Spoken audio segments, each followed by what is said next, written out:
Good morning. Good morning. This is Life Pastor Kyle, and I want to welcome you to the Journey to Winning Anyway Life. I am your host this morning, and I'm excited about having you in this morning. Come on in. Let me know that you're on. When you come in, greet me and let me know that you're here. Let others know that you're here, that you're coming in this morning. Hey, Tamisha Figaro, congratulations on your son and mom, and birthdays and surgeries and things that are happening well. Hello, Shanette Shorter. Good morning. Good to see you. Takashi, good morning. Good morning. Maria, good morning to you and your class. On you guys' way to spring break, I think it is. And so good morning to you as well. Lester Blunt, I see you. Tawanda Carr, how's everything? Tawanda, how's the sound? We good? Kevin Matthews, congratulations, man, on the new job and all that's going on. Minister Tamla Ricks, Manny Saeed, Onika Washington, come on. I hope everything is good. Betty Washington, come on, been missing that face in the back. Come on here. Get back to where you belong. Hey, Jerome Bell, how you doing, man? I'm gonna need those pecans real soon.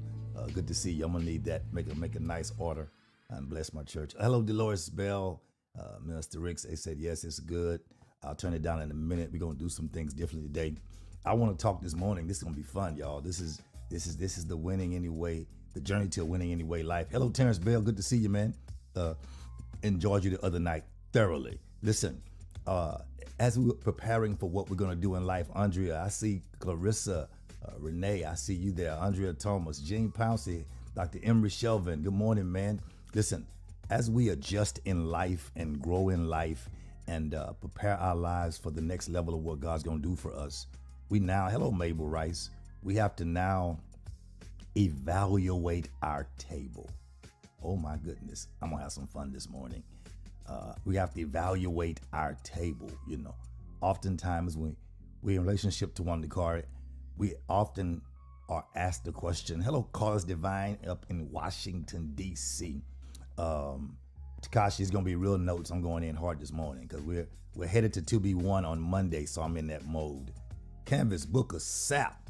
Yeah, we're headed to 2B1 on Monday. It's gonna be live, y'all. So get your gas tanks full. Get yourself to the sanctuary. We'll be online as well, but get in the sanctuary. We're often asked, what are you bringing to the table? So today I want to help you. I want to help you to evaluate yourself, execute, and excel. Hello, Brittany Blake. So let's talk. We got a few minutes, y'all. I have my tea. Denai's not on here yet, so she'll see it after a while.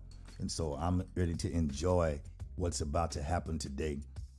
What are you bringing to the table? And then my other question is, what can you bring to the table? We're always looking for people who are praying for you, Manny. Manny had an accident on the way home from church on Wednesday night. So she says, I'm working on it. Yeah, it's going to be well worth getting to church. What's up, Chris Blake? On Monday night. You need to cancel plans, get off work early, tell your boss it's a spiritual moment. You need to get to the sanctuary on Monday. Hello, Naya Bolden. Get to the sanctuary for 2B1 on Monday. Don't miss church on Sunday, but Monday's going to be something else too. So listen, let's get into it. We're about a minute out, and Denai's not here, but I turned mine into with some more herbal stuff, a hot tea this morning. Tisa call you say morning. I guess it's not good. Shay Williams say morning. People say good morning. People say morning. That means I am not up this morning. But listen, it's okay. I'm just teasing people. Manny Saeed praying for you. Sid, I'll see you in a few minutes, man. Let's go. Y'all ready? I'm not gonna wait till 2B1. I'm gonna start right now.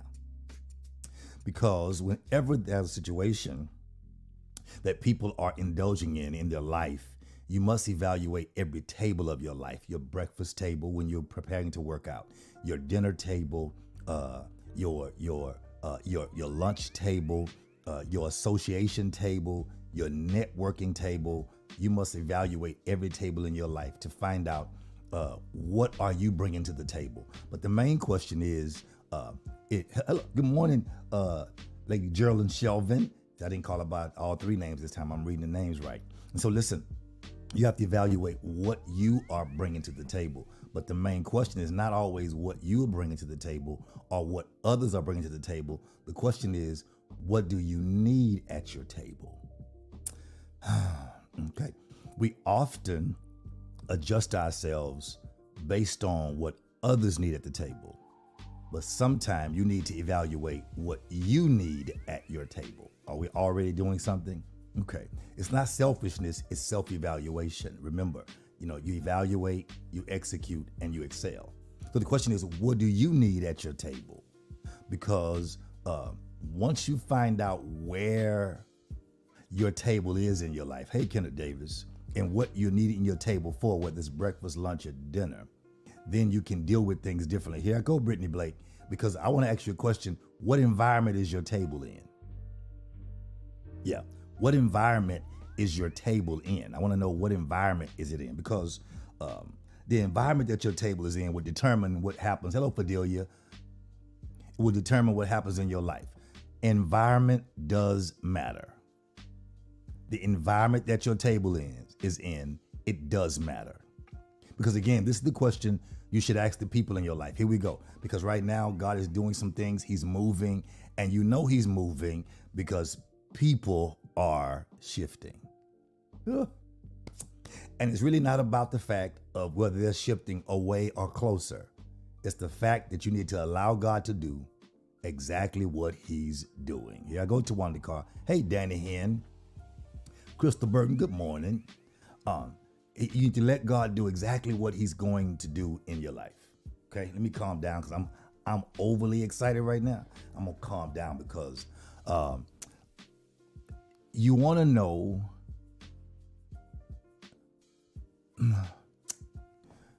This is the question you should ask people in your life. What are you bringing to the table of your own life?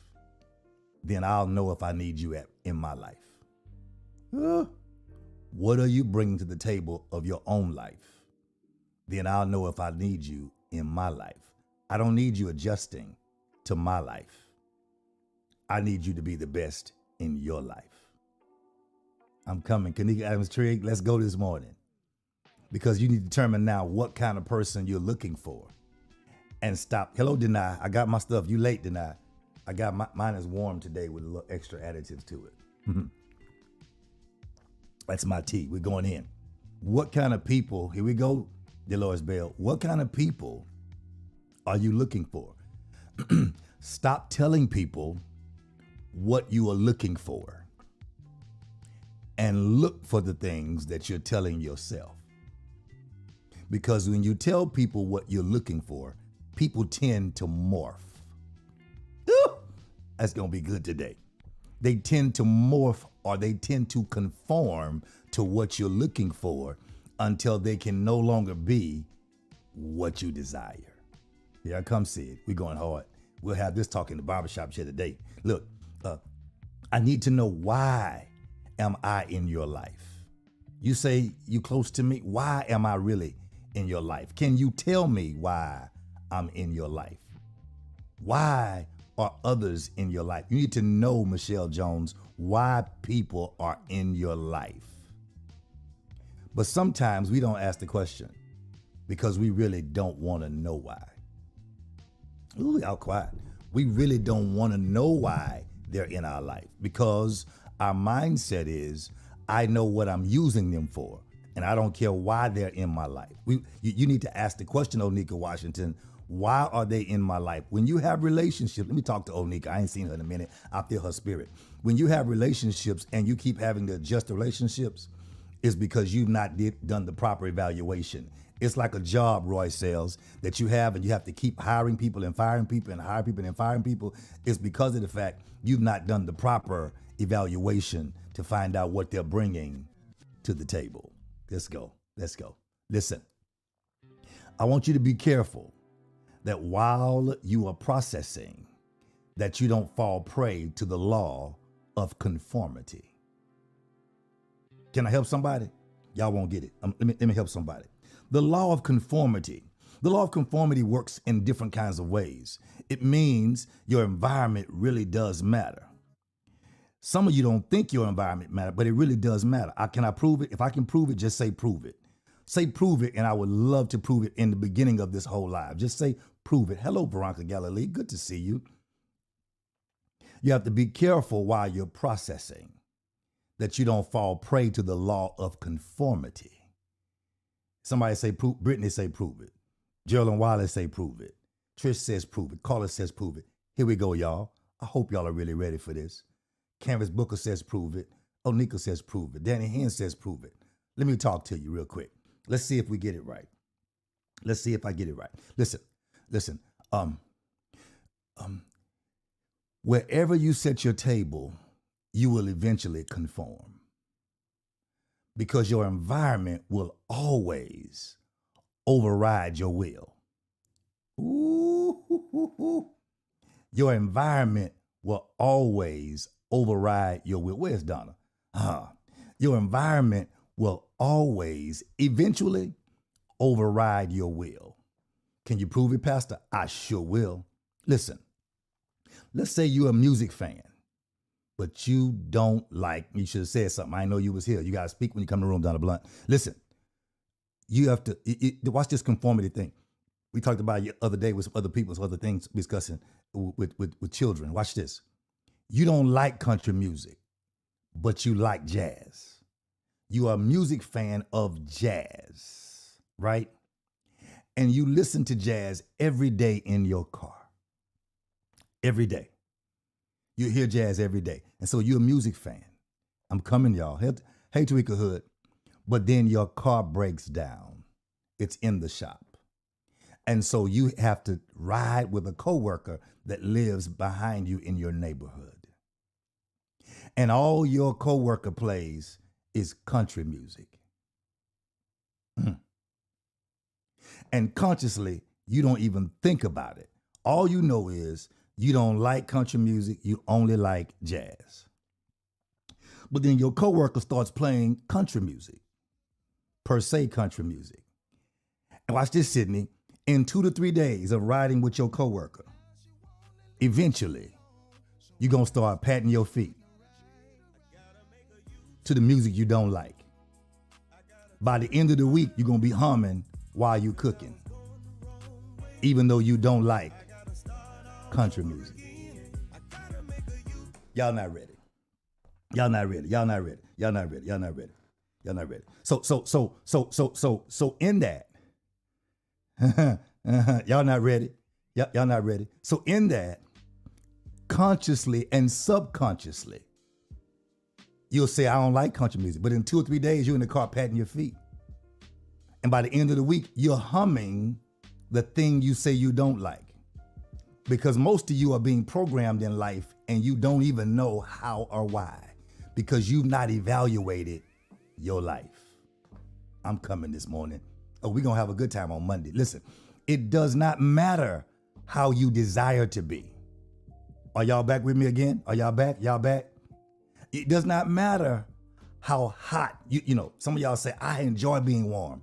Does not matter how hot you enjoy being. Does not matter how many coats you put on. Does not matter the thermal you put on. But if you choose to work in the freezer, eventually you are going to conform. The environment will eventually conform you. Hey, Rhonda Duracell, what's up, classmate? Listen, you can declare and decree and read everything you want to read. You can have affirmations on your mirror, in your car. But if you live with somebody who's constantly pulling you down, always reminding you of how bad you are, and always telling you that you'll never get your dreams and it won't work and why you're not good enough, at some point in your life, you're going to start second guessing yourself and questioning, are you good enough? Not because of your declaration, but because of the environment of your table. Is anybody with me this morning? Is it clear? Is it crystal clear? Because sometimes, am I okay? Am I free to continue? Am I playing? Are we all together? Is the bus moving together? Can I get clarity? Can I get clarity? Are we? I want to make sure everybody's clear. Are we okay? Y'all okay? Or are some people in shock already? Because you realize you're on a bus that you're not driving. Let's go. Listen, sometimes it's hard to tell people the truth because of 2 reasons. Number one, it's hard to admit to yourself that you need someone in your life with more than you presently have. That's where pride kicks in sneakily. It kicks in because you want to always be the one everybody looks to. And you don't want to admit to yourself that you need somebody else in your life that has more than you have or have something different than you presently have. Because all that you are to yourself is not enough for where you desire to go. Whew. Number two, the other reason why it's hard to tell people the truth is because it's hard to admit that the person you're inquiring about being in your life and the position that you have in your life, the person that you're inquiring about, possibly engaged, dating, sometimes, oh my God, I'll tell you in a minute if you're married, but they don't have the potential to produce what you need anymore because they've started to self-stimulate. Self-stimulate means they can't give you a full 100 because when you're not present,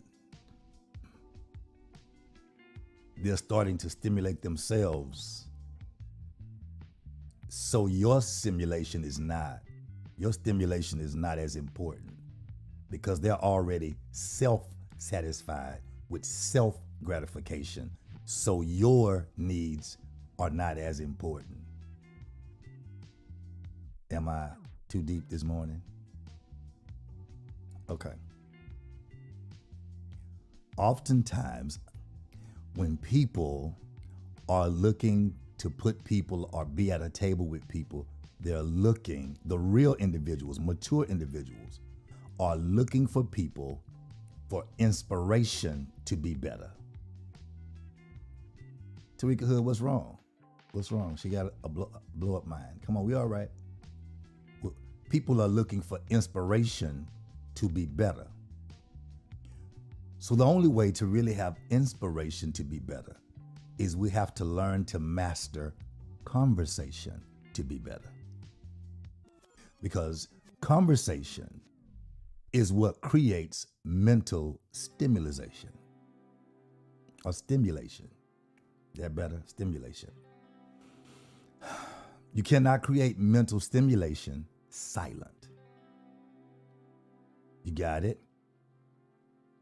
So be careful that you don't confuse a nice and quiet person, someone who's silent. Be careful you don't confuse a nice and quiet person with someone who's silent because they're too simple-minded to create mental stimulation.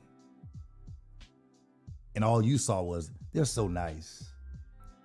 But if they can't stimulate you, can I say it real crazy? You're going to want a bad boy. Because nice can get boring if it's not what you need at your table. Oh, this still winning anyway. It's just the fusion. See, the goal is to be looking for someone who is striving for perfection in their own life. Because when they're striving for perfection in their own life, they'll leave nuggets in your life as well. See, if you're looking for someone, okay, I'm sorry, I missed the married people. If you're married, this is where grace comes in. I'm sorry.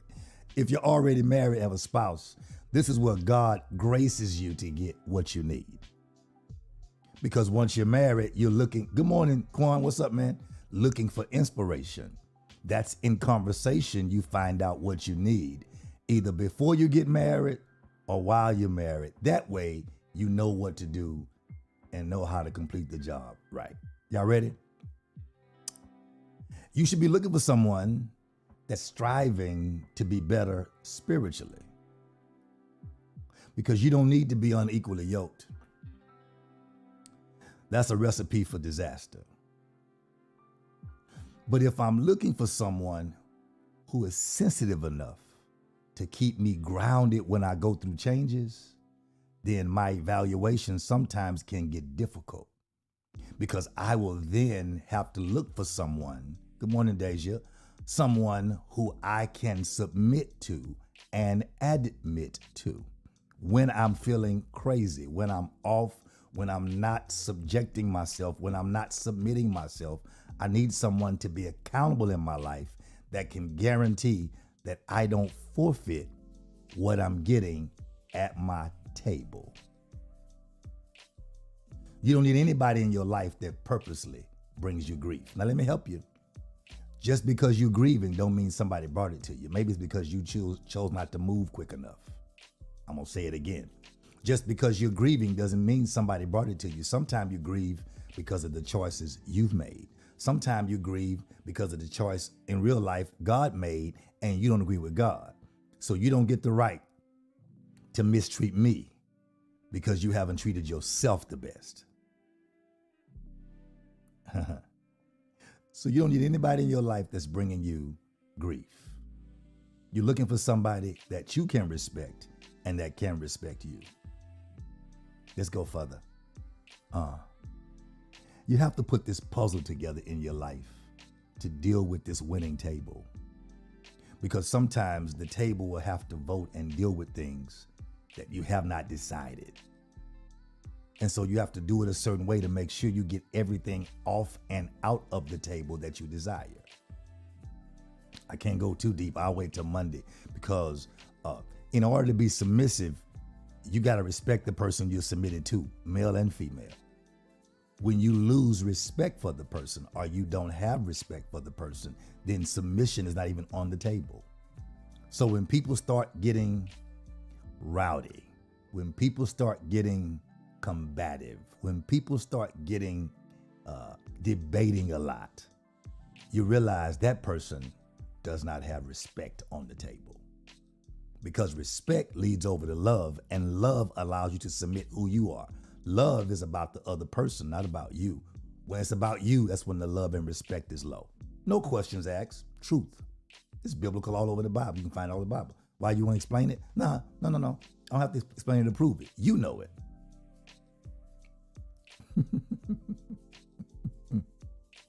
So here it is. A lot of women say this thing, to be one break. I can submit, but he got to be worthy of me submitting. Okay, here's the deal. He was worthy of you laying down. He was worthy of you putting the ring on when your friends celebrated you. He was worthy of the big bridal, whatever they gave you before you got married. He was worthy of walking down the aisle, and then once you don't agree, you want to evaluate what's worthy. No, you just don't have seats at your table. You have a nice table, but your seats are interchangeable. And you haven't decided to make your table stable yet. Okay. Submission didn't come from the man. It came from the person who created relationships. You got to be genuine. Can I talk? I'll say it now, but I won't say it Monday. If a person can't help you or can't help themselves, how they gonna help you? So stop putting projects at your table. Stop making yourself feel better about thinking you're helping somebody else when you need the help yourself. Okay. So what happens is we put projects we think are lesser than us at the table. And because of the weight of projects, we end up exposing our lack. Once we expose our lack, we'll realize we had no business with those projects at our table. Because sometimes people will put in projects to avoid their own problems. Okay, I'm just asking, what are you bringing to the table? Sometimes because you're suffering from low self-esteem and don't know your own worth, then you highlight your strength. But then eventually, remember, in an environment, your weakness will be exposed. And then it will cause you to lose all influence in your strength because you didn't evaluate your own table. 25 minutes, I'm gonna go. Here we go. Let me help you before we go, okay? Before we go, I wanna help you. If I can I help somebody? As I travel along, can I help somebody with a word or a song? Then my living will not be in vain. Here we go. Listen, y'all, I'm having a good time with y'all. I'm having to fix some things real quick. Here is where it gets rough. Here's where it gets really, really rough because we have to do a couple of things to fix this real quick, okay? Number one, stop putting the wrong things in. If you want to make sure what's in your life is evaluated properly, stop putting the wrong things in. You got it? Stop allowing the wrong things to mess up your whole life because you're frustrated about something else that didn't go right. Stop putting the wrong things in. Do me a favor. If you're on here, just type the word stop. Tell yourself, stop. I gotta stop. Stop putting the wrong things in. Please stop. Because it's kind of difficult to not put the wrong things in when we tend to focus on negative things first. We're made like that. For some reason, because of media, we see positive things, we ignore the positive, but we focus on the negative.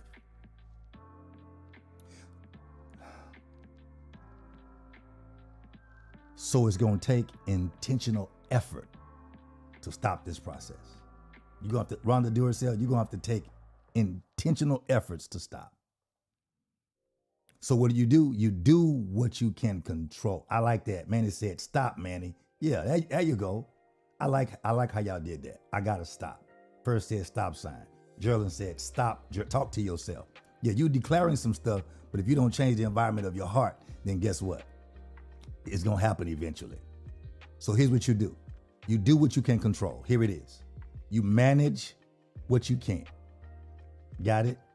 So you have to, here we go. Love your family and choose your friends. It's getting quiet. Love your family and choose your friends. Why do you say love your family and choose your friends? Because you can't change them, so you might as well love them. But the friends at your table, you choose. Come on, callers. Love your family and choose your friends. Number two, I gotta go. Number two. First thing is stop putting the wrong things in. Number two, here's the problem majority of people have. Start putting the right things in. Because we normally take things out, but then we walk around complaining, Deja, about what we don't have. And when we get, okay. We remove people in January or December saying it's the end of the year is January. Then February and March, when spring break time is coming like right now, we don't have the friends we had. We start talking about what we lost and who took it from us. So now we start blaming other people for our table. The chips in our table are because of who we invited. The food left at our table is because we invited people who didn't value who we are. And you can't make people value who you are. You have to show them your value. Here I come, Geraldine, you're like this. Everybody won't choose to be you. Woo. What? You shocked? No, everybody won't choose to be you. So they may be at your table, but they may not choose to be you. Some people are only at your table to have an experience that God wants to give them at your table while He assists them in building and creating the table of their own life. And if you ever get offended by a person that does not choose to be you, then you yourself have never been healed. Why? Because you want everybody to want to be you. Probably because of what our next lesson is, winning anyway rejection. What? Because of somebody rejecting you, now you want everybody to want to be you. Rejection has to be intentional. It cannot be haphazardly on accident. It has to be intentional. Number two, start putting the right things in. You have to start reading things and apply what you read. And as you're putting the right things in, deposit to support your potential and not just your dreams. Wait a minute, explain that. A lot of people love to deposit and read information that they're never going to apply. My coaching class knows some people love to plan, some people don't like to plan, some people over plan, some people only plan. They never execute. You ever seen people do a whole lot of talking? They can talk about everything. You never see the results of what they're talking about. Run. That's a person that deposits dreams. They don't deposit into the potential that will make the dream a reality. I got a picture of our church I may post today. Our church was a Acura dealership. God built my life. I went to work at Allstate Insurance Company after leaving Dow Chemical because I was getting married. I needed benefits. I went to Allstate and worked at Allstate. They sent me to an office on the north side, and I worked in a parking lot where they had an Acura Legend and a Mercedes side by side. The Acura Legend at the time held its value, so I started liking Acura Legends. I looked on a picture of an Acura dealership. When I saw it, I saw a church building. I didn't know computers, but I tried. I removed the cars off of the building, put the lights on the building, changed the Acura dealership to a Greater Truth Temple symbol. And I said, that's going to be our church. I took that picture to the architect, and what was a dream is now a reality. It's 3 pictures. I'll show it to you today. It's now a reality. Until you can deposit into your life the potential to make your dreams a reality, you're just wasting time planning. And don't be mad at people who don't believe in your dreams because you waste too much time planning. Number 3, last and final, I'll be done in about 5 minutes, I hope, quickly. Number one, stop putting the wrong things in your life and at your table. Number 2, start putting the right things in your life and at your table. Number 3, get the things that should not be at your table off your table. We did part 1 and 2, but a lot of you still have things on your table mixed with things that should not be at your table. Okay, let me help you. Let me go there real quick so you don't get caught up. Oftentimes, we can't fully remove the things that shouldn't be there because the roots are too deep. What's up, Tyrone King? We going hard, y'all. You can't fully remove the things because the roots are too deep. That's why a trusted friend, a coach, a pastor, for some of you, a therapist is needed. Because you can't remove it because the roots are too deep. Come on, Brittany. The roots are too deep. That's when you have to be honest and sincere about setting your table. Can I help somebody as I close? Okay, listen. This is the time you have to be honest and sincere about setting your table. There's this guy who said there was a young man who came to him for coaching. And he said, I want y'all to get how this is. Let me go back. Here's my plug. My coaching class, the first one this year in person, was about consistency. Okay? Consistency. Because most people aren't consistent. We will find out through your one-on-ones that sometimes that's the word you use, but not the word I rely on. People too often don't really trust the prophet or the God in me. That's why there are debates and misunderstandings. Most of the things I say are going to come with 5 or 6 different reasons to back up what I say. It's not to offend you or cause you to be on the defense. It's so you can properly evaluate what's at your own table. Because at no time does anger at your table affect the peace at mine. Oh my God. At no time does the insecurity at your table affect the confidence at mine. I'm just showing you where your table can be confusing for others you are inviting. Let me go forward. I taught a class on consistency. The next class was on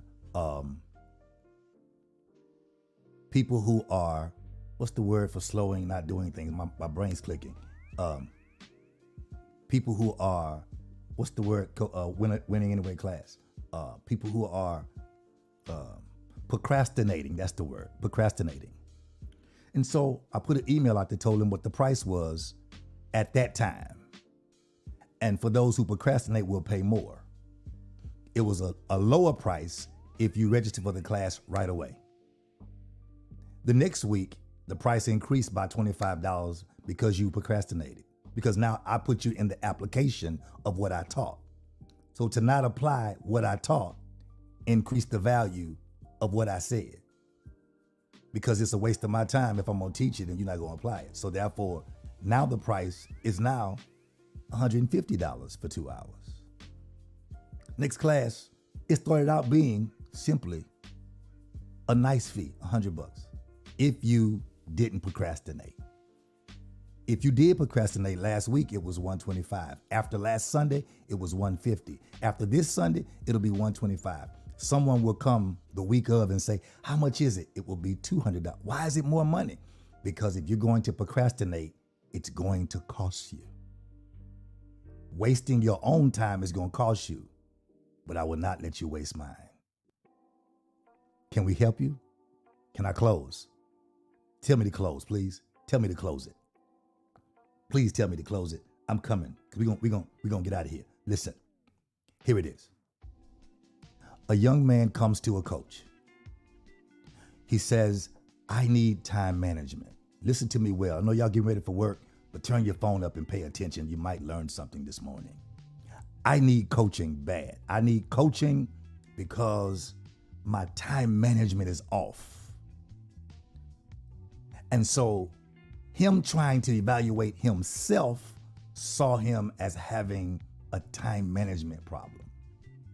As he sat with his coach, I know personally, sat with his coach, talked to the coach, he found out he was dealing with our next class, the fear of rejection.